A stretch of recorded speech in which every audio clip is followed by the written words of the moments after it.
Good morning friends. आज की video में हम सामान्य ज्ञान एवं समसामयिक घटनाक्रम से संबंधित कुछ महत्वपूर्ण प्रश्नों को डिस्कस करने वाले हैं।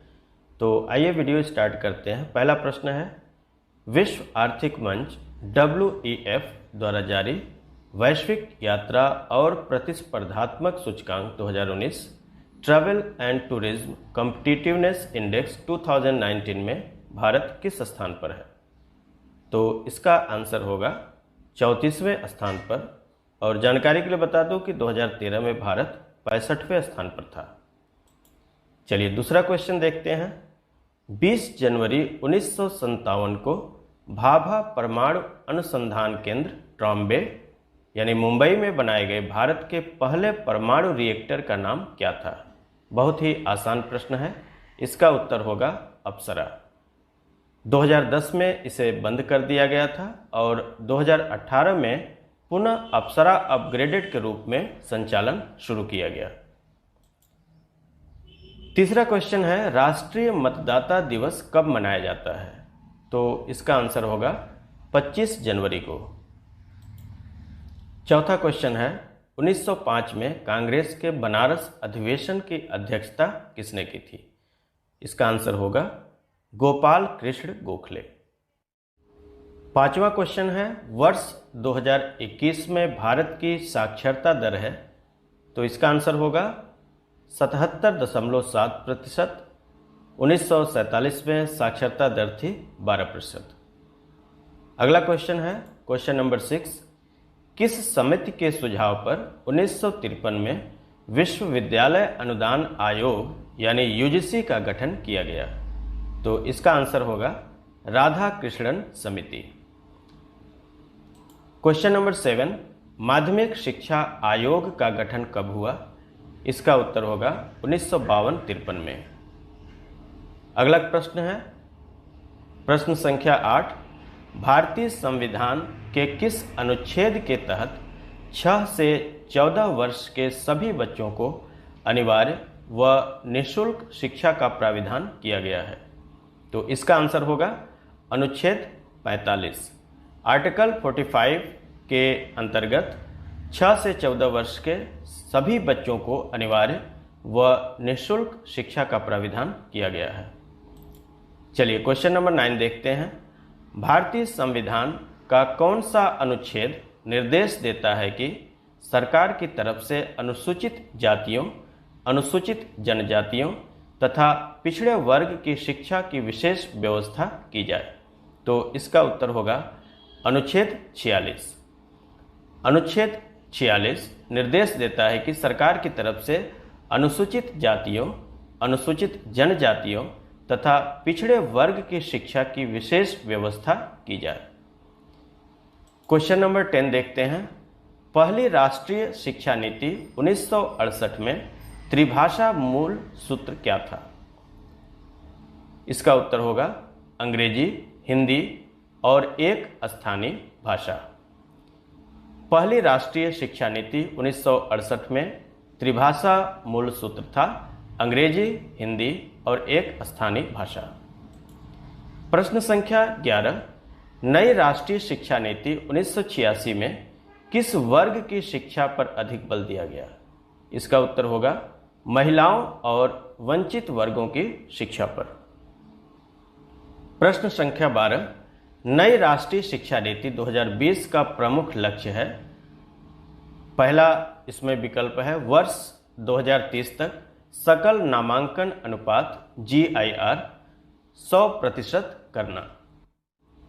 दूसरा विकल्प है शिक्षा पर सकल घरेलू उत्पाद का 6% सार्वजनिक व्यय करना। और तीसरा विकल्प है 5वीं कक्षा तक मातृभाषा यानी स्थानीय या क्षेत्रीय भाषा पर जोर देना। और चौथा विकल्प है उपर्युक्त सभी। तो यहाँ पर सही ऑप्शन होगा 4th यानी चौथा, उपर्युक्त सभी। प्रश्न संख्या 13, भारत में पहला IIT केंद्र कब और कहां स्थापित किया गया? इसका उत्तर होगा 1951 में बंगाल के खड़गपुर में। सन 1951 में बंगाल के खड़गपुर में भारत का पहला IIT केंद्र स्थापित किया गया? क्वेश्चन नंबर 14 है, राष्ट्रीय शैक्षिक अनुसंधान एवं प्रशिक्षण परिषद NCERT की स्थापना कब किया गया? इसका उत्तर होगा 1961 में। अगला प्रश्न देखते हैं, समेकित बाल विकास सेवा योजना कब प्रारंभ हुई? इसका उत्तर है 1975 में। क्वेश्चन नंबर 16, किस संविधान संशोधन द्वारा शिक्षा को राज्य सूची से समवर्ती सूची में सम्मिलित किया गया? बहुत ही इंपॉर्टेंट क्वेश्चन है, तो इसका आंसर होगा 42वें संविधान संशोधन 1976। 42वें संविधान संशोधन 1976 में शिक्षा को राज्य सूची से समवर्ती सूची में सम्मिलित किया गया। अगला प्रश्न है, प्रश्न संख्या 17, इंदिरा गांधी राष्ट्रीय मुक्त विश्वविद्यालय की स्थापना कब हुई? इसका उत्तर होगा 1985 में। नेक्स्ट क्वेश्चन, अखिल भारतीय तकनीकी शिक्षा परिषद AICTE की स्थापना कब हुई? इसका उत्तर होगा 1987-88 में। प्रश्न संख्या 19, निम्नलिखित को सुमेलित कीजिए। राष्ट्रीय शिक्षक शिक्षा परिषद की स्थापना कब हुई थी?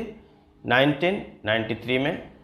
राष्ट्रीय मूल्यांकन एवं प्रत्यायन परिषद की स्थापना 1994 में। प्राथमिक स्कूलों में मिड डे मील योजना की शुरुआत 1995 में। सर्व शिक्षा अभियान की शुरुआत 2001 में और राष्ट्रीय संस्कृत परिषद का गठन 2007 में। तो यहाँ पर सभी सुमेलित हैं, इसलिए इसका आंसर होगा उपर्युक्त सभी सुमेलित हैं। प्रश्न संख्या 20, शिक्षा को समर्पित उपग्रह एडुसैट का प्रक्षेपण कब किया गया? इसका उत्तर होगा 2004 में। प्रश्न संख्या 21, दुनिया की पहली हवाई डाक सेवा भारत में 1911 में किन शहरों के बीच शुरू हुई? इसका आंसर होगा प्रयागराज से नैनी के बीच। 18 फरवरी 1911 को दुनिया की पहली हवाई डाक सेवा उत्तर प्रदेश में प्रयागराज से नैनी के बीच शुरू हुई। फ्रेंच पायलट मोन्सियर हेनरी पिकेट ने प्रयागराज से 6500 पत्रों को साथ लेकर उड़ान भरी थी। इस दौरान उन्होंने करीब 8 किलोमीटर की दूरी तय की थी। अगला प्रश्न है, प्रश्न संख्या 22, महिला के शारीरिक इच्छाओं पर केंद्रित मित्रों मरजानी तथा अन्य प्रमुख कृतियां डार से बिछुड़ी, यारों के यार, तीन पहाड़, सूरजमुखी अंधेरे के, सोबती एक सोहबत, जिंदगी नामा, ऐ लड़की हिंदी साहित्य की किस महान साहित्यकार की रचनाएं हैं? इसका उत्तर होगा कृष्णा सोबती। कृष्णा सोबती को 2017 में ज्ञानपीठ पुरस्कार से सम्मानित किया गया था। नेक्स्ट क्वेश्चन, किस खगोलविद ने सौर मंडल के 9वें ग्रह प्लूटो की खोज किया था? इसका उत्तर होगा क्लाइड टाम्बो। सौर मंडल के 9वें ग्रह प्लूटो की खोज प्रसिद्ध खगोलविद क्लाइड टाम्बो ने 18 फरवरी 1930 को किया था। 2006 में इसे ग्रह का दर्जा हटाते हुए सामान्य खगोलीय पिंड मान लिया गया। अगला प्रश्न है प्रश्न संख्या 24। गीतिका जाखड़ ने किस अंतर्राष्ट्रीय खेल में भारत का प्रतिनिधित्व किया है? इसका आंसर होगा पहलवानी। सो फ्रेंड्स, आज की वीडियो में बस इतना ही। मिलते हैं एक नए वीडियो के साथ। Till then take care, bye bye.